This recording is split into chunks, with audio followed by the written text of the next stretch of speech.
Ryan Reynolds here from Mint Mobile. I don't know if you knew this, but anyone can get the same premium wireless for $15 a month plan that I've been enjoying. It's not just for celebrities. So do like I did and have one of your assistants switch you to Mint Mobile today. I'm told it's super easy to do at mintmobile.com/switch. Upfront payment of $45 for 3-month plan, equivalent to $15 per month required. Intro rate first 3 months only, then full price plan options available. Taxes and fees extra. See full terms at mintmobile.com. This is the Long Island Report on 107.1 WLIR. Using common sense, talking Long Island issues. Now, here are your hosts, Judge Richard Weinberg and Suffolk County Republican Committee Chairman Jesse Garcia. This is the Long Island Report. This is Judge Richard Weinberg. With me is my esteemed co-host, Jesse Garcia, the Vice Chair of the State Republican Party and the County Chair of the Suffolk County Party, and brought back by popular demand, one of our favorite guests and our good friend, Eric Levine, a very distinguished New York lawyer, a leader of the thoughtful political essayists. His articles are absolutely breathtaking. The speed he gets them out, the insight are remarkable. What he doesn't know is very limited. He knows everything. So we have a master list of interesting topics Don't tell my to begin wife. with. And don't tell my wife. So Jesse and Eric, let's get going. So there was a governor's debate, the one and only debate between the incumbent Governor Hochul and Congressman Lee Zeldin. Zeldin wanted to do at least 5 debates statewide, and it seems Kathy Hochul didn't want to do it, so she submitted herself to one debate. And Eric, what did you think of that debate? Well, I think it went very well for Lee Zeldin, and I think it explains why New York is in a death spiral. We have a governor who doesn't understand why criminals should be locked up. I mean, I think this is on par with Terry McAuliffe when he was running for governor in Virginia, when he made the observation in his mind that parents should have nothing to do with their children's education. According to Kathy Hochul, when Lee Zeldin was talking about arresting criminals, locking them up and keeping them in prison instead of on our streets, Kathy Hochul's response was, I don't know why you care about that so much. That's just breathtaking. It is no wonder why crime is on the rise and New York is in a death spiral, why people are afraid to ride the subway, why people are getting shot in the streets, why bodegas are being held up. She's on the side of the criminals, as are the DAs. The cashless bail reform that she has refused to repeal is one of the primary drivers of crime, and she is so clueless that she doesn't recognize that. But we can now understand why, because she doesn't think crime is much of a priority. How could you care about? I don't understand why you don't care about this. Truly remarkable. So I thought that was the biggest takeaway of all. But I think if you wanted to describe the juxtaposition between Lee Zeldin and Kathy Hochul has 3 issues. One is Donald Trump. She's focused on the 2020 election. What she fails to realize is that elections are about the future. How are you going to make people's lives better? By constantly screaming, Donald Trump, Donald Trump, Donald Trump, you don't really tell anybody how you're going to make the streets safer, how you're going to lower their taxes, how you're going to make it easier to heat their homes, how they're going to be able to afford to put oil and gas in their cars, how they're going to be able to pay for their school supplies, how they're going to educate their children. The 2 words Donald Trump don't really address that. The other issue that she addressed was abortion. The problem for her is that Lee Zeldin, notwithstanding that he's pro-life, has made the commitment that he will not change New York's abortion laws. So the practical reality is, notwithstanding the Dobbs decision, which repealed Roe versus Wade, there will be no change in New York. So that argument is completely lost to her. So her last argument is guns. But she fails to realize that whatever gun laws New York passes, they have to comply with the Supreme Court's decision. She may not like the Supreme Court decision, but that's irrelevant. The Supreme Court is the supreme law of the land. But as we know from her pro-crime positions, she may not care about the law, but she's going to have to live with the fact that the Supreme Court will have final say on any laws that are passed, gun laws that are passed by New York State. So they're going to have to be constitutional. But one of the points that Congressman Zeldin made last night, which I thought was particularly persuasive, is that most crimes in the city and the state are done without guns. They're done with knives. There's robberies. There's shoplifting. There's violent crime. There's people being pushed in front of subways. There are Jews being assaulted on the streets for wearing yarmulkes. There are Asian Americans that are being singled out. So most of the crimes are committed without guns. So she is speaking to issues that don't talk about how she's going to make people's lives better. In contrast, Congressman Zeldin, Lee Zeldin, was talking about fighting crime, lowering taxes, how he's going to fight inflation. He's going to lift the cap on charter schools, make parents an integral part of their children's education. That's how you make people's lives better. So I think those are the big takeaways, the two juxtapositions between their approaches to how New York should be governed. Jesse, what's your take on the debate? As a Republican leader here in Suffolk County and the vice chair in the state, I am giddy because what we saw this week in this debate, and now we understand why Hochul did not want to debate Lee Zeldin multiple times. It's because she's got no plan. She's using scare tactics. And as Eric pointed out, that was the clear definition and differences between the two. I'm giddy because as the Suffolk County Republican leader who has seen Lee Zeldin since 2008, 2010 in the state Senate and then in Congress, from our corner of the world, we've seen his leadership and we've seen his vision and his plans. Now, for this one moment and for 1 hour, the entire state electorate has seen it. And that's going to be the tipping point. It's the beginning of the closing argument for the 2022 gubernatorial election. And this is going to have a lasting impact on down the ballot, congressional seats, state Senate seats, assembly seats, and some local seats, whether they be upstate New York or here locally on Long Island. I'm also, as a New Yorker, I'm hopeful. I'm hopeful because, as Eric pointed out, there was one candidate, Lee Zeldin, who spoke of the future.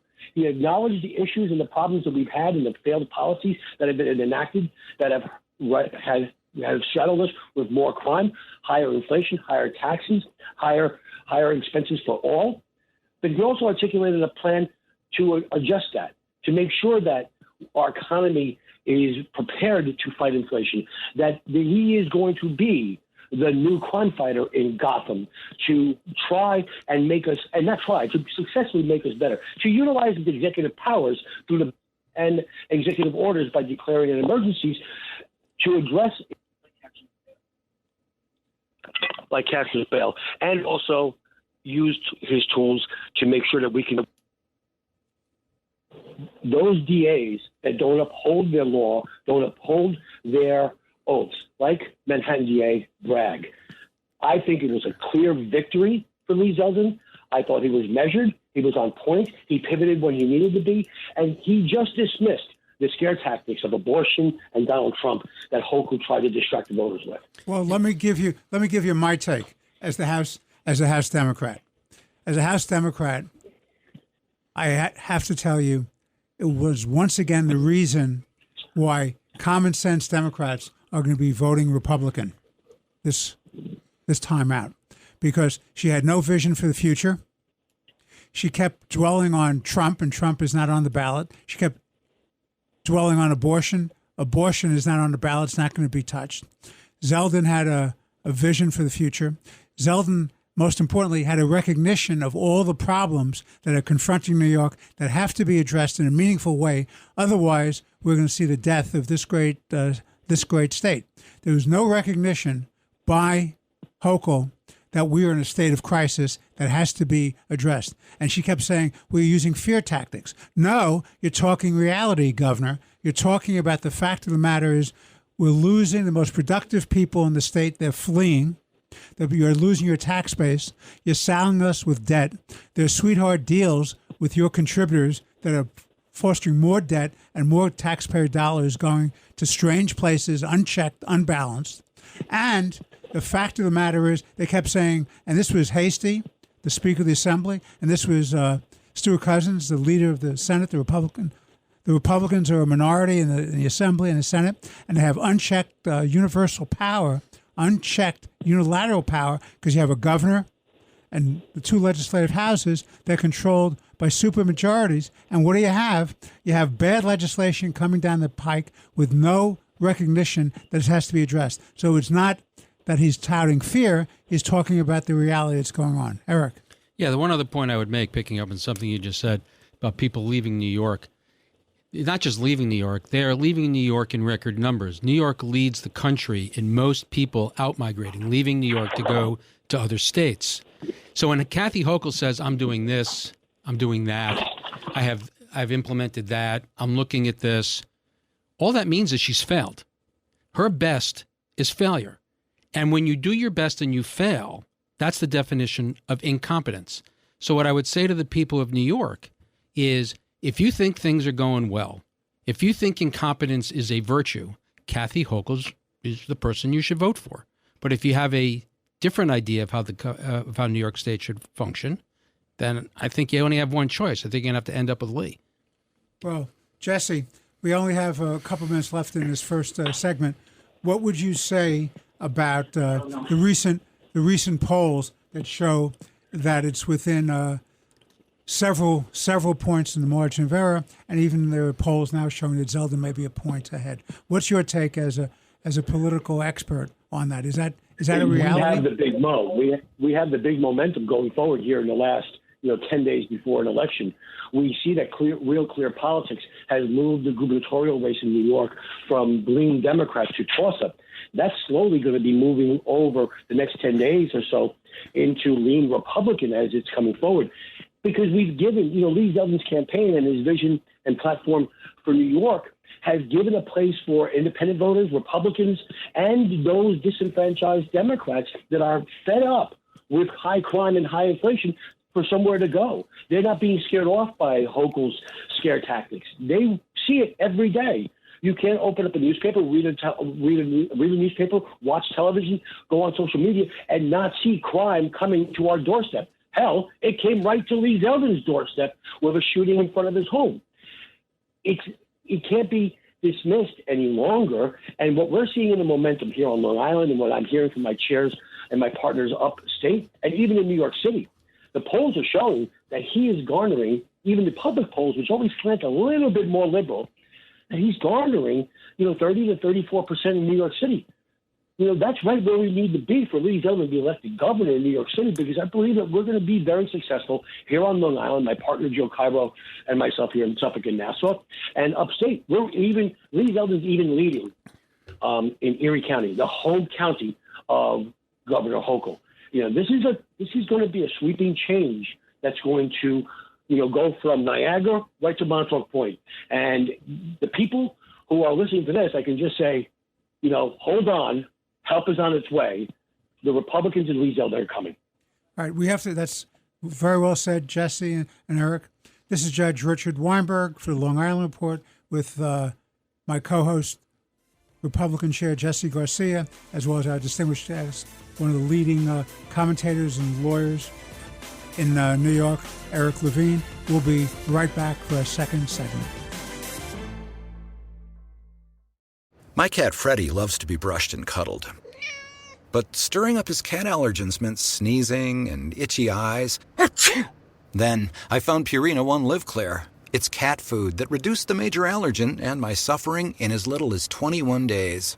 Now, we feel closer than ever.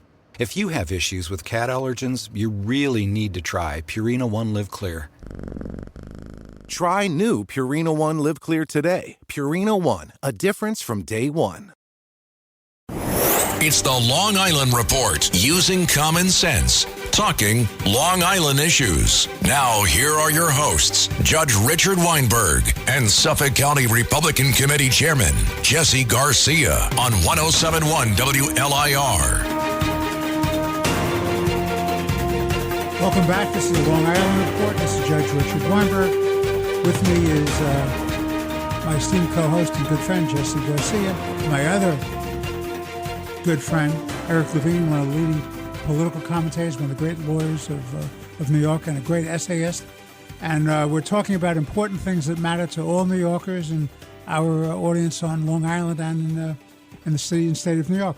The next thing I want to talk to you about is we have a battle for Congress coming up in this 2 weeks. And why is that so important? Eric, how would you begin to answer that question? Well, of course, we have a bicameral system. So we have a upper house of the Senate. We have a lower house, that's the House of Representatives. And I don't think there's any doubt that Republicans will take the House. The question is by how much. Some people are saying it could be as much as 30 seats, maybe more, maybe 25 seats. But there's no question that Nancy Pelosi's days as Speaker are numbered. Let's talk about the House first, then we can talk about the Senate. Why is it important? Well, first, as soon as the Republicans were to take one House in Congress, that brings Joe Biden's agenda to an end. There's nothing he can do anymore. Can't pass any more legislation. The spending will end. The socialist agenda will end. But, of course, the White House still has a tremendous amount of power through executive orders. But at least we will grind to a halt. So it's better to do nothing than to do harm. So I think that's really important. And don't forget the power of legislative investigation and oversight. Right. We can have hearings. 100%. You're going to see a lot of hearings. Some could argue, and I would be one among them, there may be too many hearings. So they have to remain focused. Republicans shouldn't get so caught up in hearings that they forget to legislate and try and do good things. But there are some things that need to be absolutely looked at. I don't think there's any doubt Hunter Biden needs to be looked at. It may very well be that Hunter Biden and Joe Biden are compromised with the relationships with China. I would stay away from the 2020 election. It's dead. It's buried. It was a free and fair election. Donald Trump lost. Joe Biden, albeit a horrible president, is president. So I would encourage Republicans to stay away from that and not waste their time. The public isn't interested. Going to back what we were talking about at the first section, people want to know how you're going to make your lives better, not what happened back in 2020. So I would encourage them to do that. But oversight is very important, even for things like the Iran deal. I mean, we hear absolutely nothing. There have been no visits on the Hill, or very few visits on the Hill, so no public ones, about the Biden administration chasing after and begging the Ayatollah to re-enter the Iran deal. So for the perspective of the House, we remove Nancy Pelosi. We bring the Biden agenda to a close. For the Senate, it's actually even more important if we could take the Senate, because the Senate has confirmation powers. I would defy anyone that's within listening distance of this radio station to point to a single competent person in the Biden administration. It doesn't matter. They are all incompetent. And they were all confirmed by a Democratic Senate. So it's going to be very important, should we retake the Senate, that now Joe Biden is going to be forced to bring moderates if he wants to appoint people. If he wants to appoint people to his cabinet or other positions in the executive branch. So I would put at the top of the agenda of grinding the Biden socialist agenda to a halt, but confirmations are really important. And we can start setting the agenda. And he's going to have to, now he really will have to move to the middle. He ran claiming to be a moderate. It was a bait and switch. He is a Bernie Sanders AOC leftist. But now he'll be forced, if he wants to get anything done, to come to the Republicans and do something, and to accomplish something, move to the middle. Jesse, what say you? I agree with Eric that the most important thing is that we'll have a checks and balances here restored back in Washington, D.C. I do believe that the way things are trending, despite the fact that there were some bumps in the road following the primaries for the Senate, that we're going to be able to grow in the Senate. And I think we may be able to inch out there a 51 or 52 seat race. So we see J.D. Vance doing much better in Ohio. Earlier this week, the same night. I mean, Lee Zeldin's debate and his domination of Hochul would have been a national story if not for Fetterman in Pennsylvania collapsing under his own weight of his being not prepared and not even capable of truly running a race for U.S. Senate. The media and the Democrats have been culpable together trying to protect and insulate this guy. They tried to use the Biden strategy of 2020 of hiding Fetterman in the basement or in his house without public appearances. But it was exposed on a national level that Fetterman is just not capable. And if you're his family member and you love him, you almost got to be worried for him that they put him in this type of environment. But even worse than that is that it exposed his record. It exposed the Democrats' record nationally. They want to release criminals, almost 3/4 of those in prison in Pennsylvania. That's his plan. he had to backtrack from that. He's against being energy independent. He's against hydrofracking in a very environmentally sensitive manner. He was against that. He had to backtrack from that.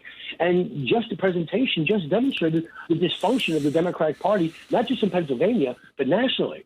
And that's going to give the Republicans and the American people that pause that Eric just spoke about to take a breath, because worse than doing harm, better than doing harm, and with the socialist agenda that Biden has been undertaking over the last 2 years, is doing nothing and slowing things down and doing things the right way. The two chambers of the leadership coming together. And let's also say one other thing that's most important. By taking back the House and the Senate, or just one of those two chambers, the threats of changing our institutions that Biden has been speaking about and the socialists have been speaking about would be over. That means the filibuster in the Senate will be in place. That means that there's no packing the court in the future, because Democrats, when they lose in the ballot box or when they lose on ideas, they try to change the game and the rules to fit themselves, to fit their failed policies. I agree. So let me tell you my take. And I saw some of the Fetterman debate, and I read about it. Number one, it shows the outright moral turpitude of the Democratic Party putting somebody like that up as a candidate. They knew he was unfit. They knew he wasn't ready for the prime time. They pushed him through, even though he had this stroke prior to the primary. They could have substituted him under the rules of the Pennsylvania party, put somebody in who was competent. Okay, that's number one. And by the way, the National Democratic Party did the same very thing with Joe Biden, because they hid him away because they knew that he wasn't fully capable of assuming the office. They hid that away. They lied to the American people. They lied to the American people when they said he was a moderate, and yet he took over the AOC and the Bernie Sanders and the Elizabeth Warren agenda, and he pushed left. He's had failure after failure after failure as a national leader. These are the most dangerous times that I've ever lived through, with the worst leadership we've ever had. It's ideologically driven, and they're incompetent. And the allusion you said to the institutions is very important, Jesse. Excellent point.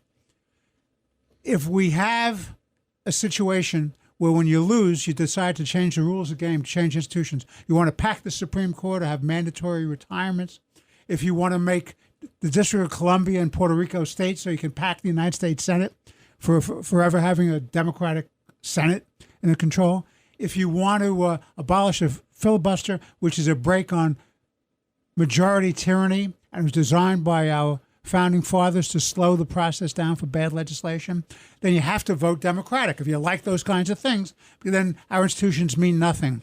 This is one of the longest surviving governmental systems in the history of history. It's the oldest democracy on the planet. Oldest democracy. And it's worked. We've gone through good times, went through bad times, challenges from afar, challenges internally, but we've survived, we've flourished, and we are still the greatest country in the world, and we're still a land of opportunity, regardless of race, religion, creed, national origin.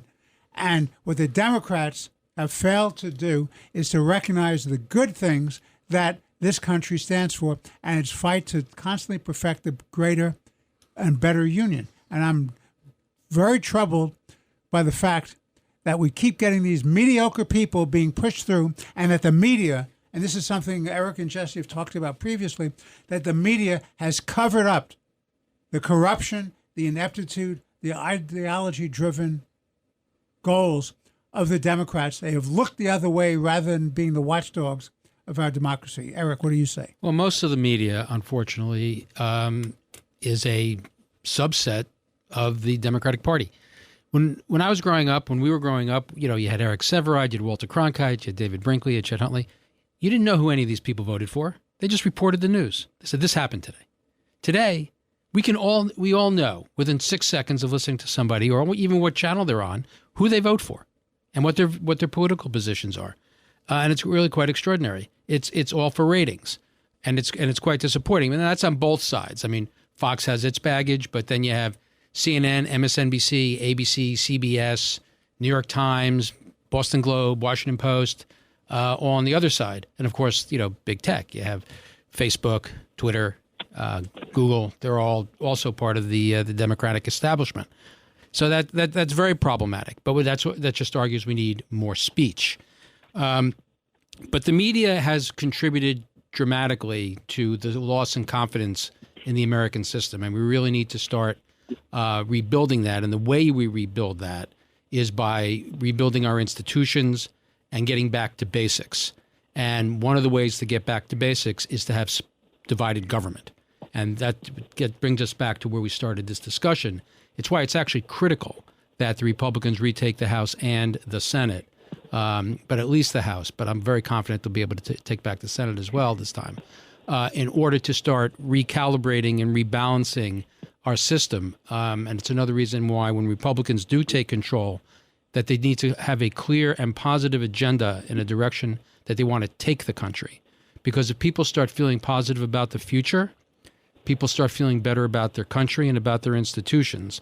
And this is the kind of confidence that we need to start building. And I think the Republicans have a real opportunity to do that. Because if they succeed in taking back the House, which I'm convinced they will, and taking back the Senate, which I'm very hopeful and I think is likely they will, the map in 24, particularly as it relates to the Senate, is terrific for Republicans. And in 24, if Joe Biden runs again, with the possible exception of Donald Trump, any Republican can win. All right, this is the Long Island Report. I'm Judge Richard Weinberg. I'm with Eric Levine, esteemed lawyer, essayist, and political commentator, and Chairman Jesse Garcia of the Republican Party. We'll be taking a break, and we'll be back in a moment.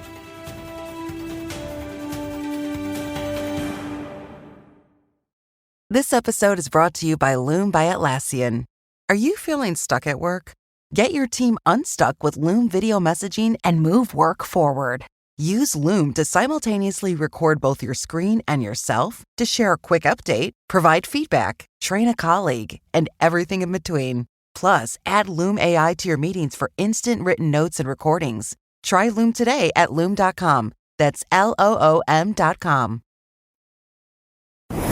It's the Long Island Report, using common sense, talking Long Island issues. Now, here are your hosts, Judge Richard Weinberg and Suffolk County Republican Committee Chairman Jesse Garcia on 107.1 WLIR. This is the Long Island Report. We're back. This is Judge Richard Weinberg. With me is my esteemed colleague, good friend, Jesse Garcia, the Vice Chair of the State Republican Party and the Chair of the Suffolk County Party, and our other good friend, Eric Levine, one of New York's leading lawyers, political commentators, and essayists. And I want to begin this segment by what I call, Jesse, the Biden student loan giveaway. What are your thoughts about that? Well, this is a clear example of the Democrats trying to buy votes because they're desperate, because they've seen the polling that's happening in blue states, red states, and all states in between for this election cycle. It's a referendum on their agenda for the last 2 years, the socialist, progressive, leftist agenda, and they're getting an F. And that F is going to be coming, resounding on November 8th. But the student loan giveaway is an attempt for the Democrats to buy votes. What's happening, though, it's backfiring on them because average middle-class families who have already paid off their loans, have taken their or have sent their kids to trades or spent their own monies in years past to get a better education, better prepared for a variety of different trades. They've already paid their loans, and they're pissed. They're angry. They see what it is, and on top of that, it's truly unconstitutional. It is a giveaway that's never going to happen. It's for the purposes of a soundbite to try and buy votes because it's unconstitutional. Because the last time I checked, and listen, it's been a couple of years since I've been in a civics class, but the only branch of government that can, honestly, that controls the purse strings is the legislative branch, the Congress, and they have not acted. And Joe Biden cannot do this under the terms of the Constitution without the consent of the legislature. It's unconstitutional, it's immoral, it's wrong, and it's backfiring on the Democrats. Eric? I agree with Jesse completely. So we talk about it being unconstitutional. Joe Biden recognized it when he first became president that it was unconstitutional. He said, I don't have the power to do that.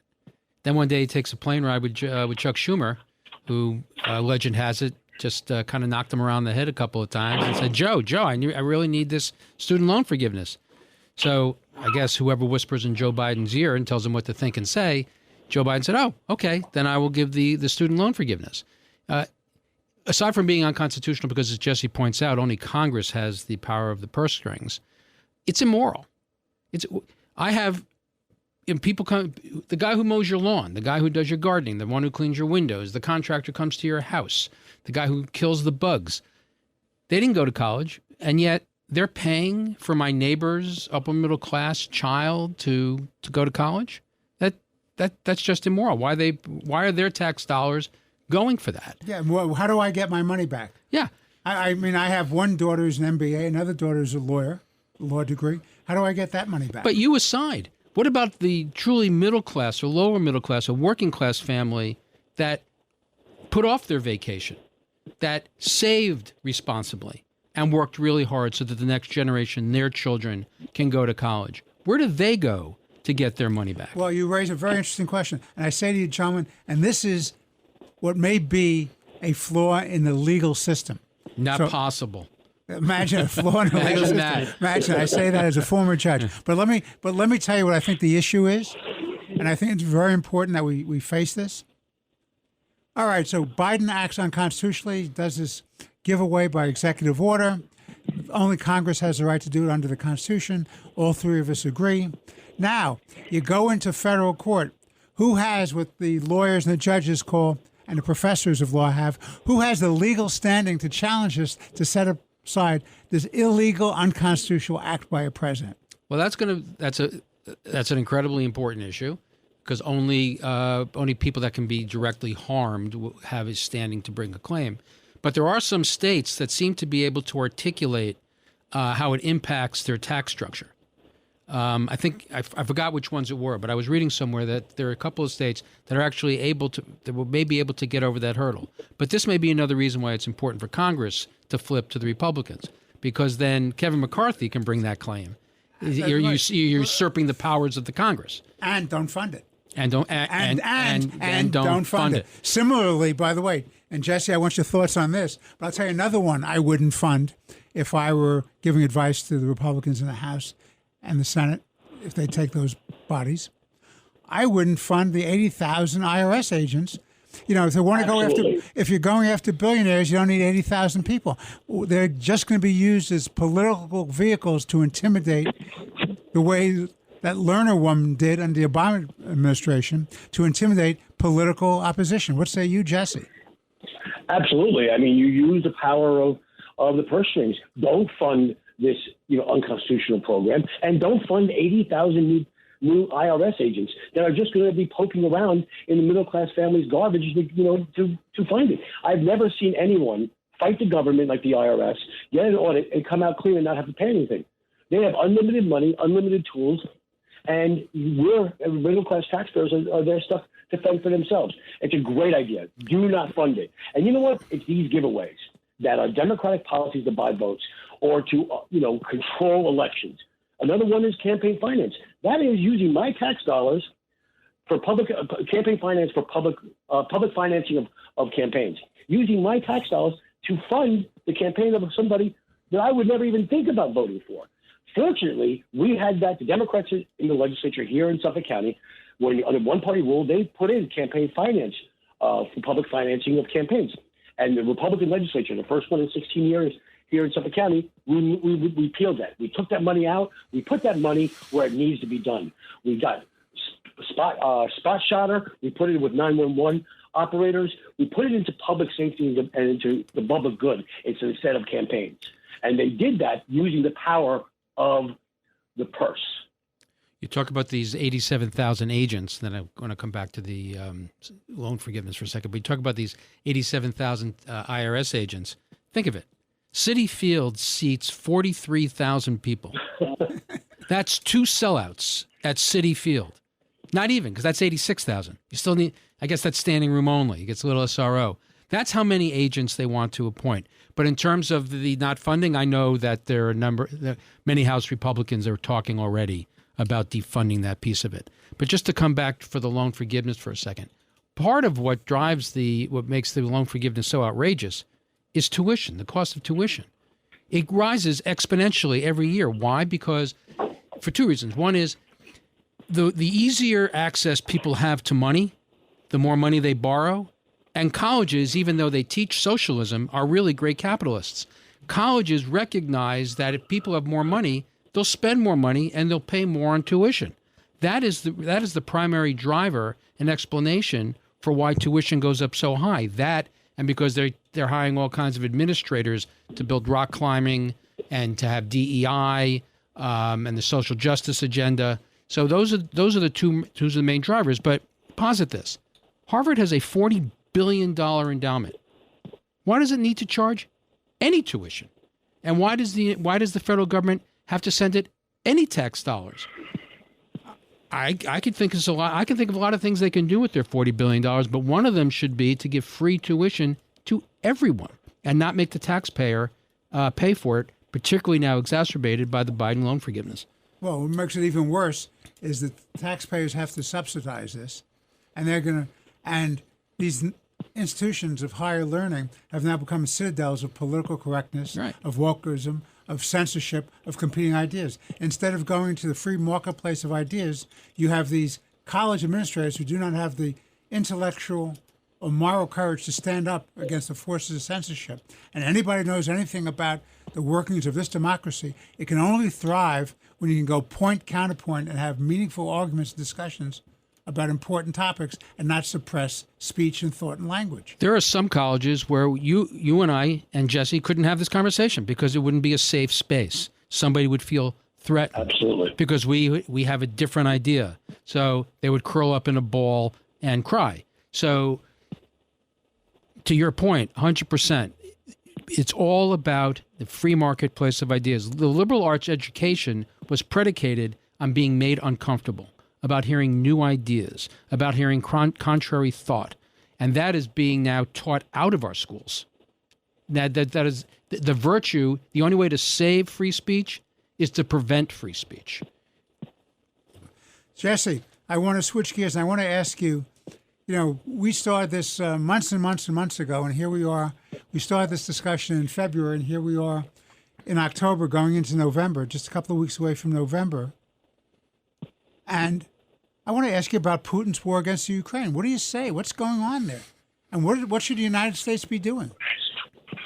Well, the United States should be getting its act together. It's had all these months to get its act together. And we knew Putin was, we said this before. We knew what Putin and Russia were doing. We did nothing. We did a lot of talk. We talked about sanctions that never really came to pay or really took any hard line.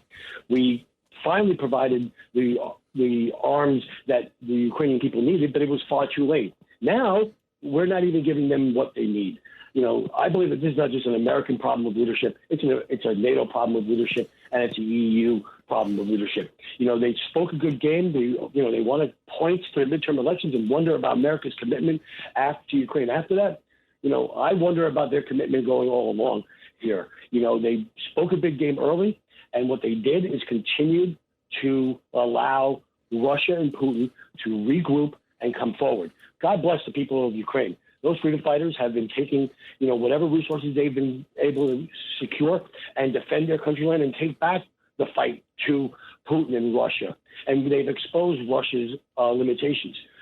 This is going to be, we're going to need American leadership. And maybe if, Biden come after the midterm elections, doesn't have to kowtow to the left socialist side of it, he's got to be more moderate. Maybe he'll decide to be a leader on the global stage and actually back the, democracies like Ukraine, because as we know, Russia's not going to stop there. It's going to march through Ukraine. It's going to march through Europe, and everyone needs to wake up. Well, what this evidence is Ronald Reagan's adage of peace through strength. The cataclysmic surrender, withdrawal from Afghanistan you can draw a direct line from that to Putin's invasion of Ukraine. He perceived weakness by the United States. If we're not going to defend ourselves and our allies, why would we defend the Ukrainians? So, and that particularly now he's surrounding the country, he's loading up his troops, he's getting the weapons in place, and the Biden administration is simply talking about, well, watch out, we'll do something, watch out, we'll do something, and then of course we do nothing until they do invade. Now we're in a much worse position than had we done something before, as Jesse pointed out, but that was because he perceived weakness. But there is a danger here from both the left and the right. I mean, I'm from the position that the American victory for the United States and the West is defined by Russian defeat. That means they leave all of Ukraine, including Crimea, and we should do everything in our power to help the Ukrainians achieve that goal. But we saw this letter the other day from the left, the Progressive Caucus. 30 or 40 members of the Progressive Caucus. Asking for Biden to enter into negotiations and force the Ukrainians into negotiations with the Russians to reach a deal, to reach a peace agreement, which would, of course, entail significant portions of Ukraine being given over to Russia.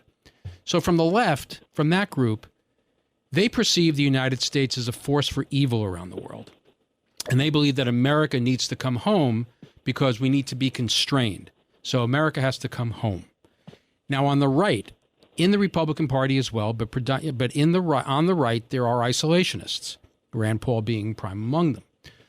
You have this idea that America is too good, America is wonderful, and the rest of the world is not good enough for us, so they're not deserving of our largesse, so we must come home.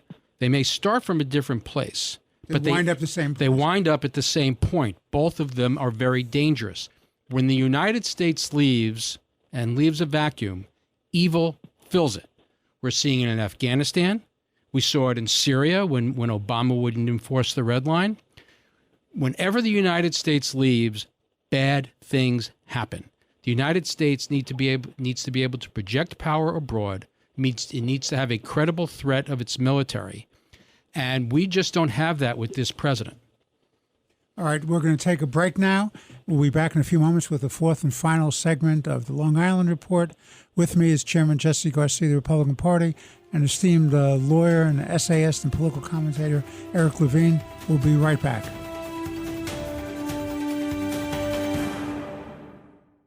And now, two pigeons bemoaning the fact you can choose the TV you want with DirecTV. So now they can pick out their favorite entertainment when they sign up and save money? You mean if you like sports? You can get a sports pack. What about entertainment? Entertainment pack. It's like finding an old pizza with your favorite toppings, which for me would be pineapple and toenails. Pineapple? Pay for the TV you want, not the TV you don't. Genre pack starting at $34.99 a month. Visit DirecTV.com for more information. New residential customers only. Local channels vary by market. Services renew monthly unless you cancel online. Credit card required. Restrictions apply. It's the Long Island Report, using common sense, talking Long Island issues. Now, here are your hosts, Judge Richard Weinberg and Suffolk County Republican Committee Chairman Jesse Garcia on 107.1 WLIR.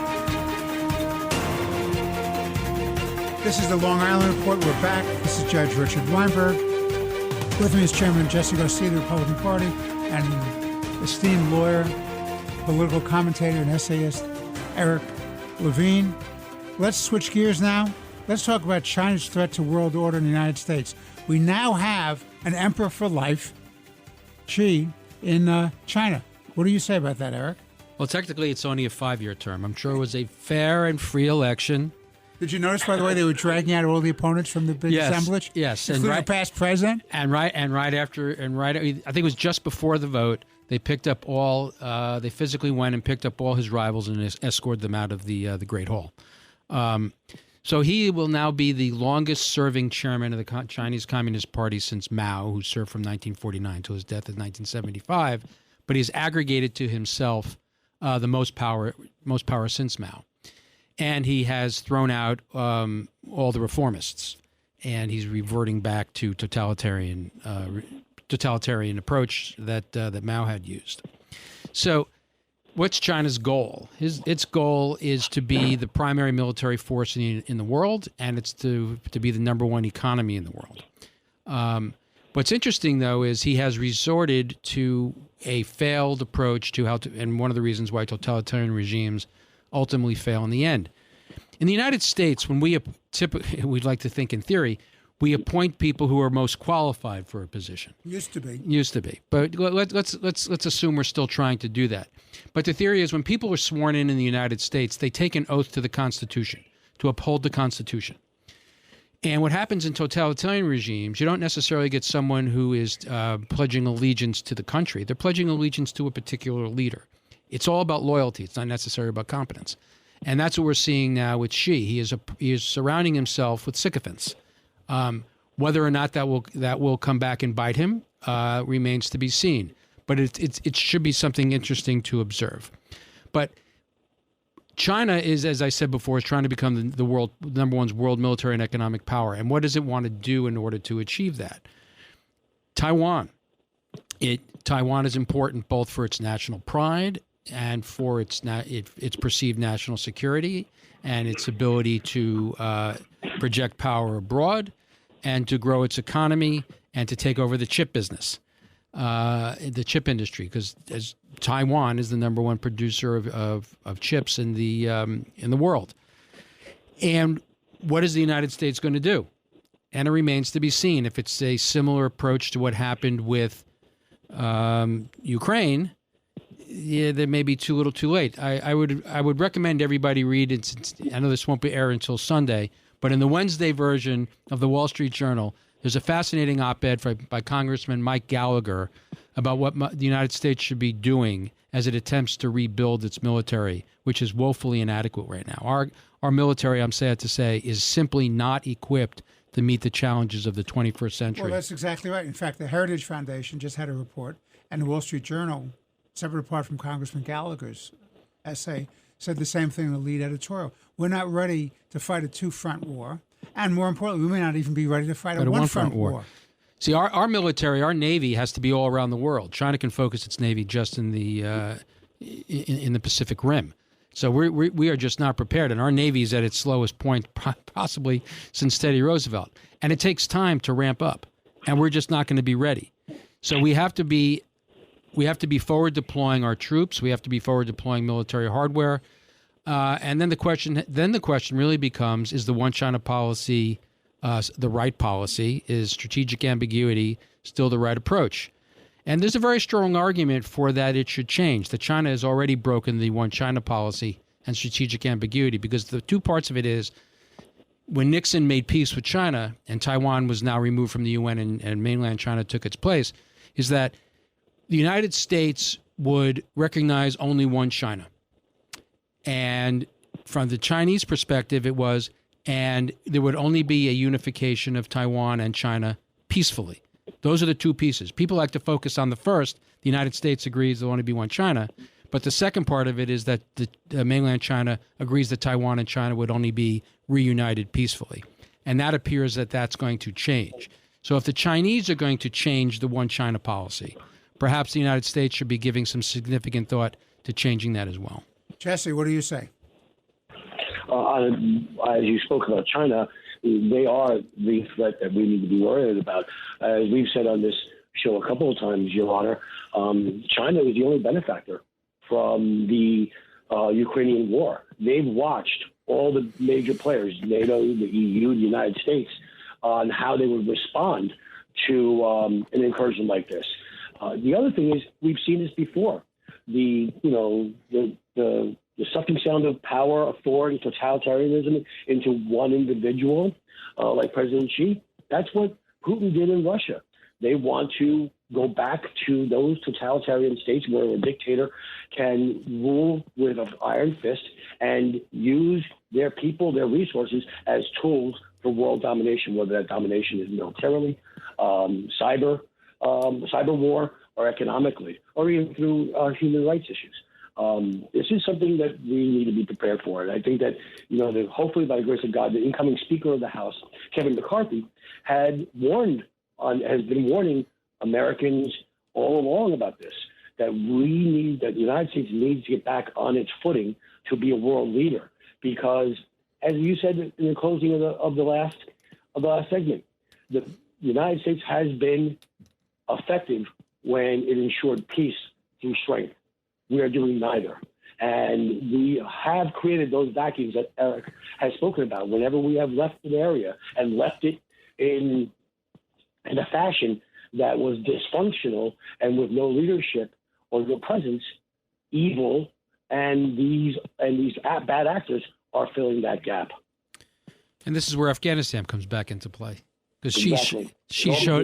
They showed us, we just picked up and left, and we left all these munitions here, and billions and billions of dollars worth. Yes, and we left an Air Force base. The best Air Force base in the world. Afghanistan is the only country in the world that borders both Iran and China. Bagram Air Force Base was the crown jewel of our presence in Afghanistan. We could spy on China with impunity. We had control of the skies. We could do whatever we wanted. And, of course, we could also spy on the Iranians. But we gave all that back. So who's at Bagram now? The Chinese. Right. And with all our munitions, so they can start going over all our technology. But what they saw was weakness, and they're going to be pressing it. Well, one of the things to have strength, gentlemen, is you have to have energy independence. And we're not only being subverted by the Chinese in a long-term strategy, we have the problem of the so-called progressive left with their Green New Deal, which is going to make us totally captured by forces that we cannot control, which is the lack of energy. So what do you say about that, Jesse? Again, we've been speaking about this. It absolutely is a national security issue. It's an economic issue. It's an issue that now is hitting middle-class Americans in their pocketbook. On day one, when President Biden ended the Keystone Pipeline and removed permits for the safe removal of natural gas and energy from federal lands, that began the United States on a path of being dependent. And right now, we have our diplomats, our Secretary of Energy, our Secretary of State, going to different regimes throughout this country, throughout this world, whether it be OPEC, whether it be Saudi Arabia, and now even talks with Venezuela to try and get them to produce more oil to reduce the prices up here and to provide us a supply. This is not just an economic problem. It's a national security issue. It's going to put us, it is putting us in a bad way in all those fronts. And at one point or another, something's going to have to break. But think about it. We are engaging in talks with a socialist communist state like Venezuela to help them bail us out of a mistake we self-created.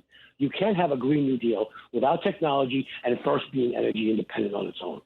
Final word. We have a minute left, Eric. I agree with that completely, but I think it's important that people realize why does the left care about the Green New Deal so much? It's not about climate. It's about government control of the energy sector. Because if it was about climate, we have solutions. We have nuclear power and we have natural gas, both of which have no carbon footprint. So we have those solutions. But if you have a solution, you don't have a crisis. You don't need government involvement. That's why that is why the Green New Deal is so important to them, because they want a government takeover of the economy. Well, they use the COVID crisis to take over control.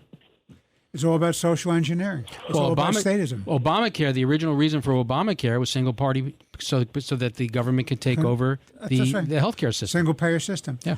Well, Jesse, Eric, another fascinating, wonderful discussion. I want to thank you both. This is Judge Richard Weinberg. I hope our audience has enjoyed this. Signing off for Chairman Jesse Garcia and our guest, Eric Levine, a noted political commentator, essayist, and esteemed lawyer. Look forward to talking with you again next week. I hope you and your family stay safe and well. Thank you.